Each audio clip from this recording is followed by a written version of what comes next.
Story 1. The Night Manager at Cedar Ridge Motel. Part 1. My name is Aaron. I am 32 years old, and I want to tell you about a night in November when I was working alone as the night manager at a small independent motel on a rural highway in eastern Tennessee. And a woman checked in with cash and no luggage, and asked me quietly not to tell anyone she was there. It was 1:15 in the morning, and the thunderstorm that had been building since 10 had turned into something serious. The kind of storm that makes the highway outside go completely silent because nobody is driving in it.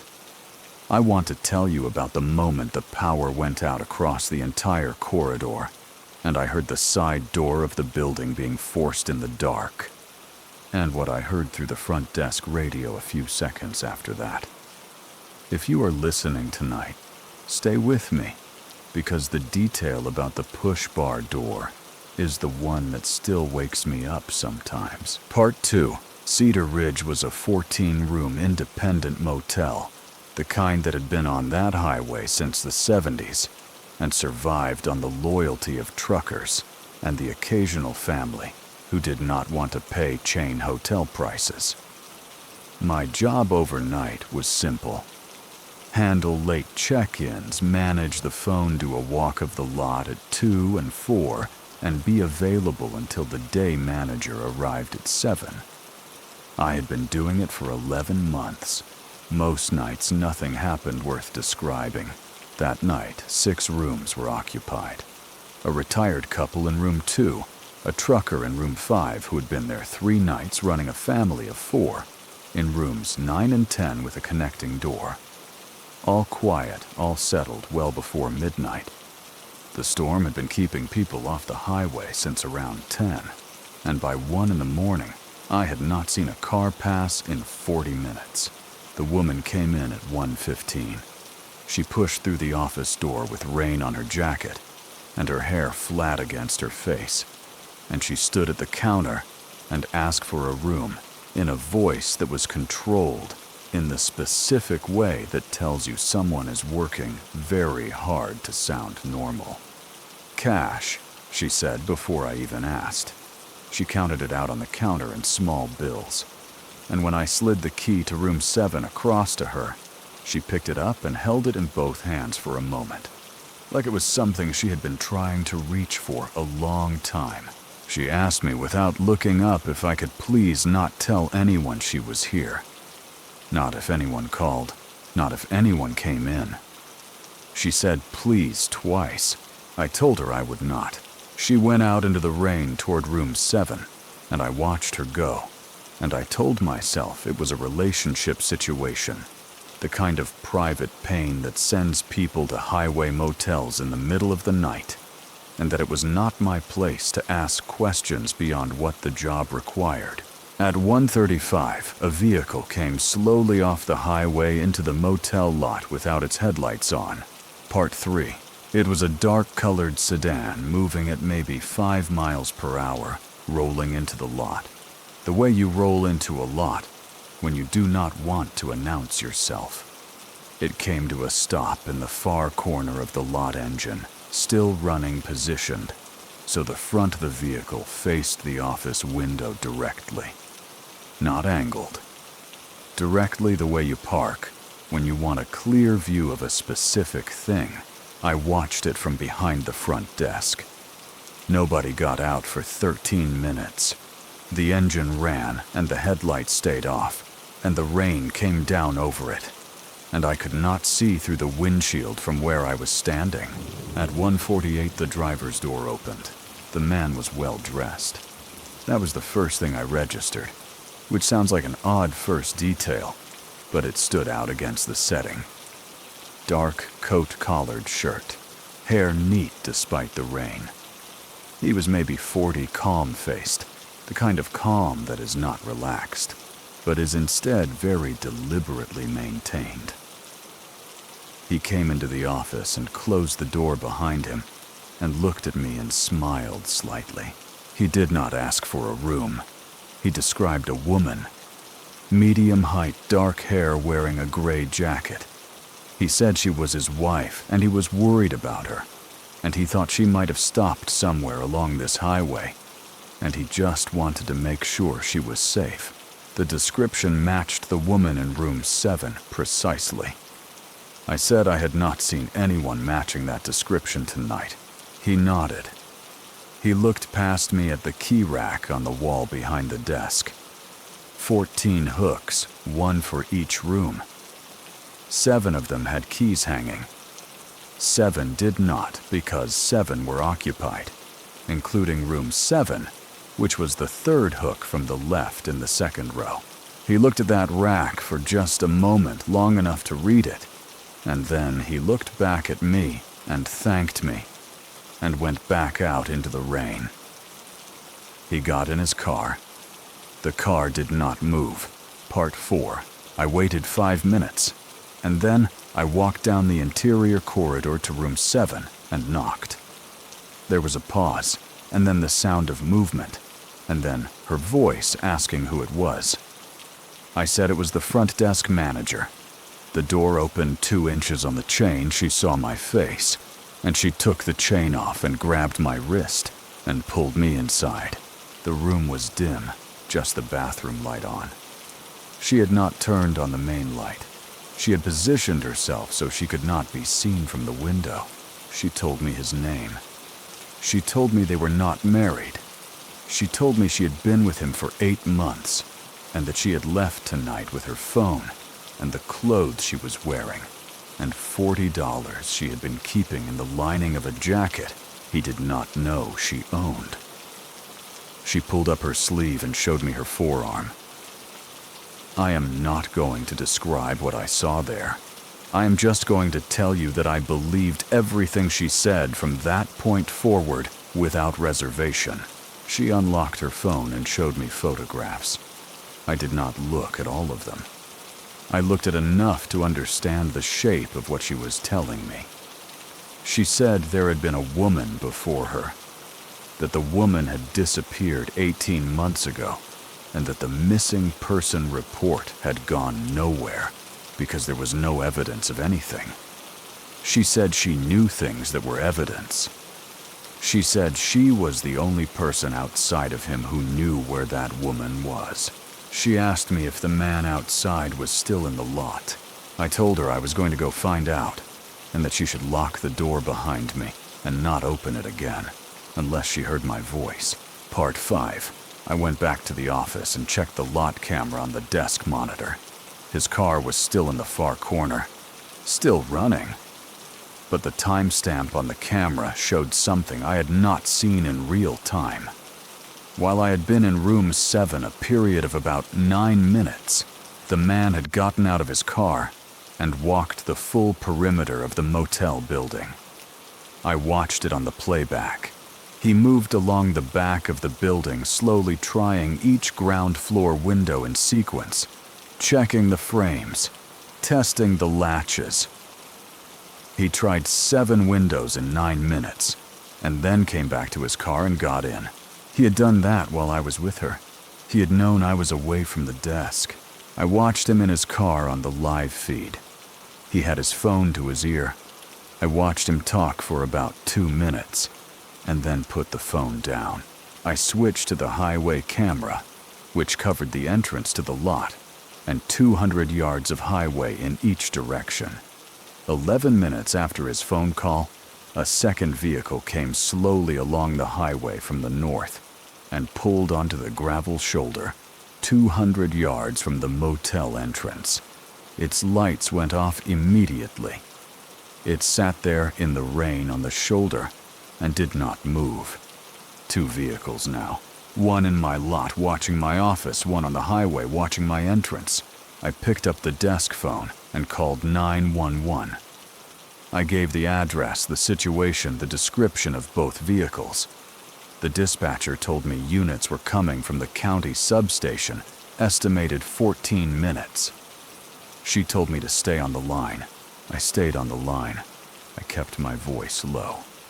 And then 4 minutes into that call, the lights went out. Part 6. The lightning strike that killed the power hit somewhere close. Close enough that the crack and the outage happened almost simultaneously, the lights going mid-flicker into full black.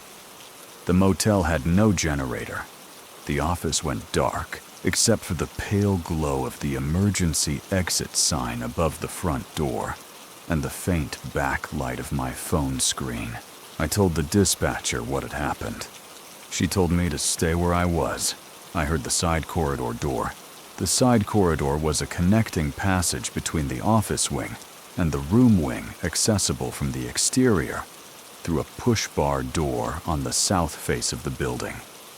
I had reported that door to the motel owner 3 times in 11 months because the latch mechanism was worn and the frame had shifted enough over the years that the door did not seat properly. Under real force, it would give. In the dark, I could hear it giving, the metal flexing, and the bar mechanism straining against a frame. It no longer fit the way it was designed to. I was moving toward the corridor with my flashlight when the front desk radio, which ran on a backup battery, crackled. The in-room phones had a direct radio patch to the front desk unit, a system so old that half the rooms did not have working handsets anymore. Room 7 did. Her voice came through the static, clearly enough to understand every word. She said there was someone outside her window. She said she could see a shape against the curtain. She said the window lock was moving. I understood in that moment the complete shape of what was happening. The power cut was not coincidence. 1 man on the south door. 1 man at her window. Coordinated in the dark during a storm on a highway where no one was driving. I thought about the corridor door. I thought about the latch I had reported 3 times. I thought about 14 minutes and how many of them were left. Part 7. I went into the corridor with the flashlight low. The south door was still holding, but the flex in the frame was audible with each attempt. I moved past it, fast down the corridor, counting doors. Room 7 was the 3rd door on the right. I knocked twice and said her name, the name she had told me, and said we had to move right now. She opened the door. She had her phone and her keys in her hand already. I took her 2 doors down to the laundry room. It was a small utility space washer and dryer and a shelf of supplies. But the door was solid, and the lock was a heavy bolt, the kind installed to keep guests out of the maintenance supplies. I got her inside and threw the bolt and told her to stay against the far wall away from the door. I stayed with her. I kept the 911 line open. I could hear movement in the corridor outside, footsteps, more than 1 person now. And I heard room 7's door being forced, the hollow sound of it giving under pressure, and then silence. They had expected to find her in that room. They found an empty room. I heard them in the corridor outside the laundry room, moving slowly, trying doors. The laundry room bolt held. Nobody tried it with serious force, perhaps because they were not sure which door we were behind. Perhaps because they heard something outside that changed the calculation. The state troopers pulled into the lot with their lights going at 2:22. I heard the cruiser tires on the wet gravel, and I heard voices, and I heard someone running, and then another voice calling out for them to stop. We stayed in the laundry room until a trooper knocked on the door and identified himself, and I could hear the radio on his belt and the other voices in the corridor before I threw the bolt. Part 8. Both men were arrested in the lot. The second man from the vehicle on the highway shoulder had come in through the south corridor door when the latch finally gave, which the troopers confirmed from the damage to the frame. He had been in the corridor for less than 3 minutes before the lights from the cruisers came into the lot. 3 minutes. The woman gave her full statement that night. The photographs on her phone were turned over to investigators, and within 72 hours, a detective from a neighboring state made contact with the county sheriff's office. The missing person case was 18 months old. I do not know the details of everything those photographs showed, and I did not ask. I know the case was reopened, and I know it did not end simply. I gave testimony in 2 separate proceedings over the following year. Both times, I told the same story I am telling you now, in the same order, with the same details. I quit the motel 26 days after that night. Not because I was told to, not because I felt unsafe going back. I quit because I could not walk that corridor in the dark without the sound of that door coming back to me. The flex of that old latch, the sound of it working against a frame that had been wrong for years. I had reported it 3 times. 3 written maintenance requests in 11 months, all logged, none acted on. A push-bar door with a worn latch and a shifted frame on the south face of a building where one person worked alone overnight. That was the margin. That was how close the whole thing came to ending differently. I work a day shift now at a hardware supply company. Nothing past 5:30. I keep a flashlight in my bedroom, one in the kitchen, one in my car. Not because I expect the dark to bring something, just because I know now what it costs when the lights go out and you are not ready. Report the things that are broken. Report them again. And if the people who are supposed to fix them do not fix them, that silence is information you should take seriously. Story 2. The Overpass on I-77. Part 1. My name is Renee. I am 28 years old, and I want to tell you about a night in February when I was working as a highway patrol dispatcher in Columbia, South Carolina, and a truck driver called in to report a woman standing alone on the overpass above I-77 in a thunderstorm at 2:40 in the morning. I dispatched a unit and kept the woman on the emergency line while I waited for them to arrive. And somewhere in the middle of that conversation, she said something that stopped me completely. The way you stop when a piece of information lands and rearranges everything around it in an instant. I want to tell you about the moment she started walking toward the north staircase, and the only thing I had left to try was a name and what happened when I said it. If you work nights and you take calls, this one is for you. Stay with me. Part 2. The overnight dispatch shift ran from 10 p.m. to 6 a.m., and on a night with a thunderstorm moving through the region, it was busy in the specific way bad weather makes dispatch. Busy fender benders on wet ramps, stalled vehicles, downed branches across travel lanes.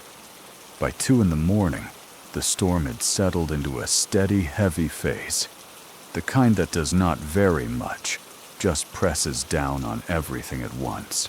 The call from the truck driver came in at 2:41. He was southbound on I-77, had come off a long stretch of highway, and had seen a woman standing on the overpass above the interstate as he passed underneath. Standing at the railing alone in the rain, no vehicle visible on the bridge. He gave the overpass location mile marker 44 and said he was not sure if she needed help, but it did not look right to him, and he felt he should call. I thanked him and ran the location and dispatched Unit 7 2 officers with an ETA of 8 minutes. Then I pulled the non-emergency line for the overpass area and started trying to reach someone on the bridge. The woman answered on the second ring. Part 3. Her voice was calm. Completely evenly calm, the kind of calm that has its own texture, different from composed, different from relaxed.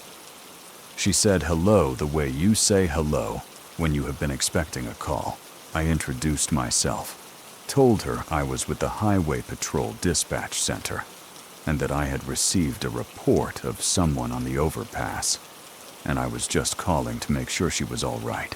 She said she was fine. She said she did not need any assistance.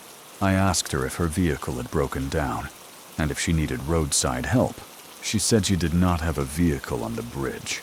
She said she was waiting for someone who was coming to pick her up. I asked her where she was waiting for this person to come from. She said they were coming from the north. I kept my voice at the same level and asked if she had a safe place to wait, whether the rain was getting too heavy, whether she could wait somewhere covered nearby. She said no, she needed to wait here at this overpass because that was where they had agreed to meet. At 2:40 in the morning on an overpass above an interstate in a thunderstorm, I asked her the name of the person coming to pick her up. She gave it to me without hesitation. A first name and a last name, clearly the way you say the name of someone you have said many times. I ran it through the system while keeping her on the line, my hands moving across the keyboard while my voice stayed even. The name returned in 11 seconds. Active restraining order. Domestic violence classification issued 14 months earlier. The protected party listed in the order shared the same last name as the woman on the bridge. Part 4. I told my supervisor immediately 2 words across the desk, and she was beside me within 30 seconds reading the screen. I kept the woman on the line. I asked her how long she had known the person who was coming to pick her up. She said a long time. She said he had called her tonight and told her to meet him here, and she had come. I asked her if she was aware of a restraining order connected to his name. There was a brief silence. Then she said yes, but that things were different now, that he had changed, that tonight he had called her and his voice was different, and she knew he meant it this time. I looked at my supervisor. She was already on a secondary line. I switched the highway camera feed on my monitor to the I-77 corridor, specifically the mile 44 section, and pulled up both approach directions. Southbound was clear. On the northbound feed coming from the north toward the overpass, I could see a vehicle driving below the speed limit. Lights on, but running slow, maybe 35 miles per hour on a 55-mile highway. The specific slow pace of someone who is not driving to a destination, but timing an arrival. The vehicle reached the base of the overpass on the north side and stopped, pulled to the right and stopped. Lights went off. No one got out. They were waiting at the bottom of the north staircase that led from the overpass down to the highway shoulder. They were waiting for her to come down to them. Part 5. Unit 7 was 4 minutes out. I needed 4 minutes. I told the woman that I wanted to ask her something before the person arrived, and that I hoped she would hear me out. She said, okay. I told her that the restraining order in our system had been filed by a woman with her last name 14 months ago, and that I wanted her to understand what that meant in terms of what we were required to do when we saw his name come up in a call. She said she knew about the order, and that she had filed it herself, and that she was choosing to set it aside because she had made that decision. I asked her if she had spoken to anyone else about that decision. She said no. I asked her if she was aware of where things stood with the woman before her. A pause. Then what woman? I had that information in the file. A prior report, not a restraining order, not formal charges, just a report filed, and then closed when the reporting party became unreachable. The reporting party's name, a woman I will not name here out of respect for her, was in the notes. She had filed a report 26 months ago and had then stopped responding to follow-up contact from the investigating officer. She had been reported missing by a family member 14 months ago. The case was open and inactive. I said her name. I said it clearly first and last, and I told the woman on the bridge that this person had been connected to the man she was waiting for, and that she had not been heard from in over a year. The line went silent. Part 6. I counted seconds. 1, 2, 3, 4. I watched the camera feed. The woman on the bridge was visible from the traffic camera mounted at the north end of the overpass, a small figure in the rain standing near the railing. I watched her stop moving. She had been walking toward the north staircase, and she stopped. 5 seconds, 6. Then her voice came back through the line, and it was not the same voice. The evenness was gone. She said she did not come back. I said the case was open. I said her family was still looking. I said I was not telling her this to frighten her. I was telling her because I believed she deserved to know it before she took one more step toward that staircase. The vehicle at the bottom of the north staircase hadn't moved. Lights still off. Engine still running. I could see the faint exhaust in the rain on the camera. 7 seconds, 8. She asked me quietly if I thought he had done something to her. I told her I did not know. I told her what I did know was that a unit was 2 minutes away and that I needed her to stay exactly where she was until they arrived. She said, okay. She said it quietly in the way a person says something when a door inside them has just closed. Part 7. Unit 7 came onto the overpass from the south at 2:53. I watched them on the camera, the cruiser lights going, pulling up alongside the woman on the bridge. I kept her on the line until the officer's voice reached her and she lowered the phone. I immediately patched Unit 7's partner to cover the North Highway shoulder where the vehicle was parked. The driver saw the cruiser lights on the bridge and pulled out from the shoulder, fast heading north on the highway, accelerating hard. He got 4 miles before Unit 12, which I had pre-positioned when I saw him pull in, came in from a crossover and boxed him against the median. He was taken into custody at 3:01. He was in violation of the active restraining order by virtue of being within 200 yards of her. The investigation that opened after that night eventually connected him to the disappearance of the woman I had named on the bridge. I am not going to say more than that because the case involved ongoing proceedings, and I was not the one who saw them through to the end. The woman from the bridge was taken to the County Victim Services Center. I did not meet her in person. I heard from the officer who transported her that she was quiet the whole drive, and that when she got out of the cruiser, she stopped and asked the officer to pass along a thank you to the dispatcher who had stayed on the line. Part 8. I still work dispatch. I am not going to pretend that night did not change something in how I sit at that console and how I listen to voices on the other end of a call, because it did. There is a quality to the calm of someone who has been told what to feel for a long time that I can hear now that I could not hear as clearly before. It is not distress. It is the absence of their own voice inside the voice they are using. What I think about most is the moment I said her name, the woman who had gone missing. I said it because it was the only true thing I had left that might change the outcome, and I had about 30 seconds to use it. I did not know if it would work. I did not know if it would make things worse. I made a judgment call in the dark with a thunderstorm on the line and a vehicle idling at the bottom of a staircase. She did not go down those stairs.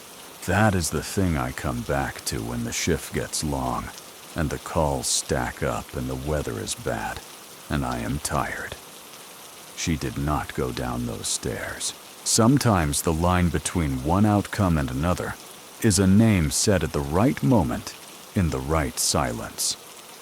Pay attention to the silences. That is where the work actually happens. Story 3. The Last Table at Denny's. Part 1. My name is Victor.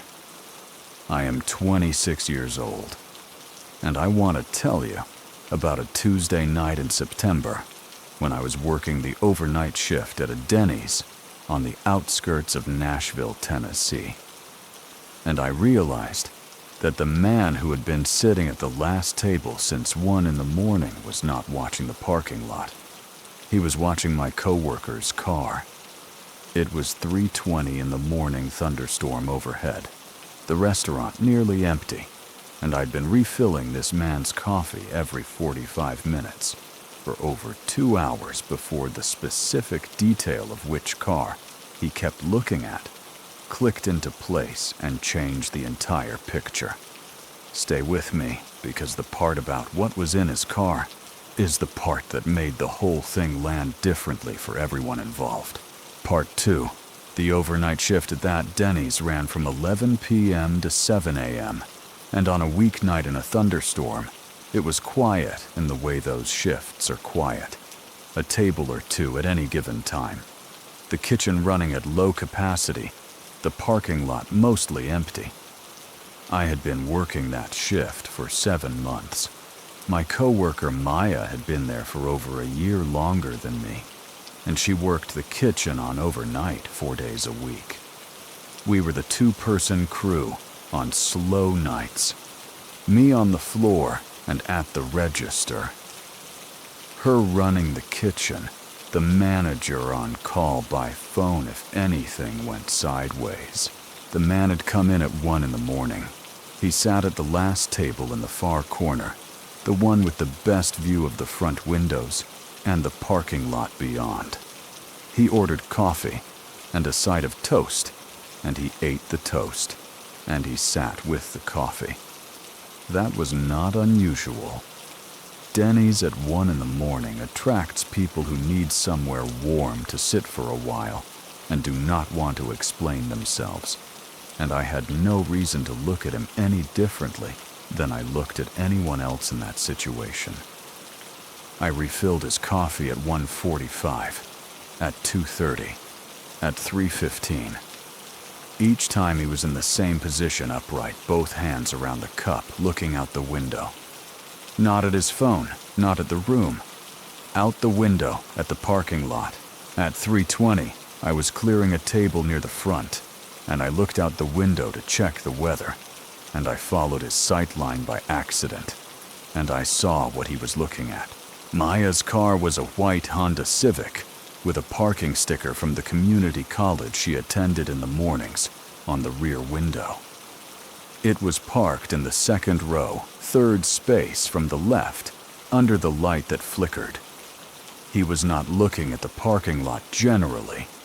He was looking at that specific car, specifically the way you look at something you have located and are keeping track of. Part 3. I went to the counter and stood with my back to him and thought about it for a moment. Then I walked to his table with the coffee pot and topped him off and asked in a normal voice if there was anything else he needed tonight. He looked at me and said actually he had a question. He asked what time the kitchen staff finished up for the night, not what time we closed, not what time the restaurant stopped serving. He asked what time the kitchen staff finished. I told him we were open until 7 and that the kitchen ran all night. He nodded and looked back out the window. I took the coffee pot back to the station, and I stood there, and I thought about the question he had just asked, and the way he had asked it, specific and direct, without any social packaging around it. No pretense of making conversation. He wanted to know when the person in the kitchen was done and going to her car. I went into the kitchen. Part 4. Maya was at the prep station working on tomorrow's mise en place, which she did in the slow hours. I told her there was a man at the last table who had asked me what time kitchen staff finished their shift. I told her he'd been sitting there for 2.5 hours looking at the parking lot, and I had realized recently that he was looking at her car specifically. She put down what she was holding. She described him before I finished my sentence. Heavy-set dark jacket, gray at the temples, a way of sitting very still. I said yes. She said she knew who that was. She said he had been in 3 times in the past 2 weeks, always on nights she was working, always at the last table, always for a long time. She said the first time she had noticed him, she thought he was just a regular. The second time, she thought it was a coincidence. The third time tonight, she said she had been in the kitchen and had not known he was out there until I came in and told her. She told me she had seen his car parked on the street in front of her apartment building one evening about a week ago. She had been walking from her car to her door, and there was a dark sedan on the street she did not recognize, and she had noticed it because the engine was running, but nobody got out. She had gone inside, and when she checked the window 20 minutes later, it was gone. She had not connected it to anyone at the restaurant until right now. I told her to stay in the kitchen and to not come out front for any reason. Part 5. I went to the manager on call line and left a message with a brief summary. And then I went to the security monitor behind the counter, a small screen that cycled through the exterior cameras. I pulled up the parking lot feed and went back through the past 2 hours. At 2:15 during a period when I had been in the kitchen dropping off a ticket, and Maya had been briefly alone at the service counter, visible through the pass-through window, the man had left his table. I had not seen him do it because I was not on the floor. The camera showed him exiting through the front door and crossing the parking lot to Maya's car. He stood beside the driver's side door for approximately 2 minutes. He looked through the window into the car. He walked around to the passenger side and looked through that window. Then he came back inside and sat back down at his table. I watched the timestamp. 2 minutes and 14 seconds beside her car in the rain, while she was 20 feet away, and I was in the kitchen. I switched to the interior camera, which covered the dining room from a corner mount above the register. I went back through the past 2 hours.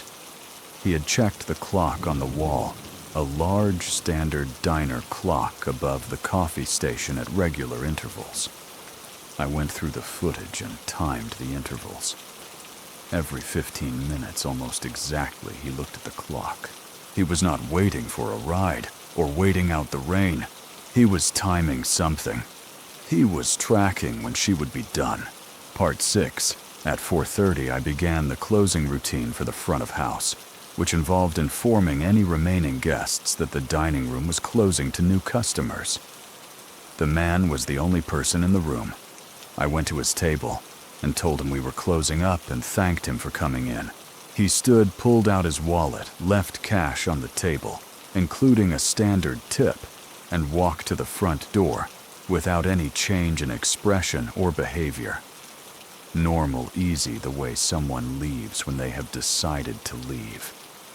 He pushed through the door into the rain, and I watched through the window as he crossed to a dark sedan in the far end of the lot and got in. I turned off the exterior sign. Maya and I were the only 2 people in the building.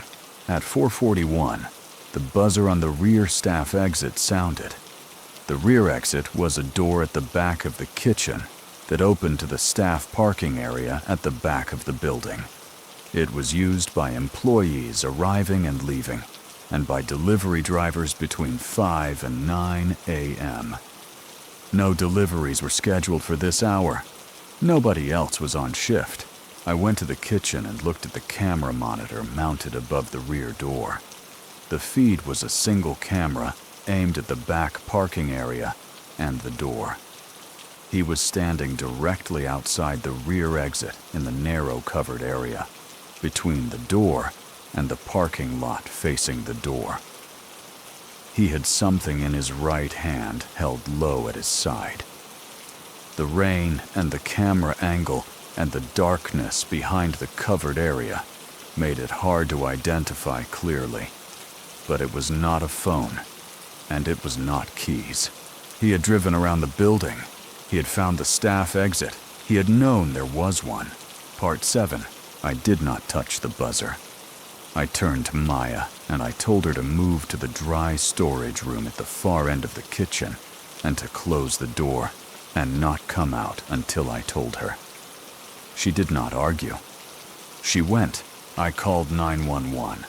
I gave the address, told them I was an overnight employee at the restaurant, that a man who had been surveilling a female coworker for multiple weeks was currently at our rear staff exit, attempting to gain entry, and that I had camera footage of him at her vehicle earlier that evening. The dispatcher told me units were on the way and told me to lock the rear door with both latches and to stay inside away from the door. The rear exit had 2 latches, a spring latch and a deadbolt. I threw both. I could hear him on the other side of the door, the specific sound of someone testing a door's resistance without committing to full force probing it. I went back to the main kitchen area and I turned on every light in the building, every overhead, the exterior floods, the parking lot, lights on the manual switch behind the counter. The back parking area went bright. I watched the rear camera. He stepped back from the door into the lit area and looked up at the lights, and then he moved fast away from the door toward the side of the building. Nashville. PD came into the front lot at 4:49. I watched them on the front camera and called out to Maya that they were here. The officers moved around the building perimeter and found him at the back corner of the property near the fence line at the edge of the staff lot, moving toward the rear exit of the lot. He was apprehended there against the fence in the rain. Part 8. He had a prior. The detective who took my statement the following morning told me there had been a stalking case in another state 3 years earlier that had not resulted in conviction because the victim had eventually withdrawn her cooperation from the prosecution. She had done so under circumstances the detective described as concerning, which I took to mean she had been pressured or frightened into doing it. In his car, they found photographs of Maya, printed photographs taken from a distance from a car, the kind of angle you get from across a parking lot with a zoom lens. Her car, her building. Handwritten on a folded piece of paper in the glove box was a schedule. Her shifts at the restaurant, her approximate arrival and departure times, the days she worked. Specific enough that it had to have come from someone who had either observed her over weeks or had access to the shift schedule from inside. The restaurant manager pulled the scheduling system logs. The schedule had been accessed from the employee login portal using a credential that belonged to a former employee who had been gone for 4 months. The login had not been deactivated when that employee left. One access 3 weeks ago to the current schedule. The scheduling system was moved to a restricted access platform within 2 weeks. Former employee credentials are now deactivated on the final day of employment. Maya requested a shift change and a different start and end time. She got both. She still works there. She parks in a different spot every night, and she texts me when she gets home. I still work that overnight shift. I know the lot cameras by heart now. I know which angles cover which spaces and which corners have gaps. I check the rear door, both latches, before I start every shift. I know exactly where the manual flood switch is behind the counter, and I can reach it in 4 steps from anywhere in the front of house. The man had been sitting at that table for over 2 hours, and I had refilled his coffee 3 times and asked him how he was doing. And he had been watching her car the entire time, and I had not seen it until a random moment of looking out the window from the right angle at the right second. That is the thing about this kind of danger. It does not announce itself. It sits at the last table and orders coffee and leaves a normal tip and waits for you to be too busy or too tired to notice what it is actually doing. Notice the last table. Notice what it is looking at. And notice the question underneath the question. When someone asks you something that is just slightly more specific than it needs to be, that extra specificity is never accidental.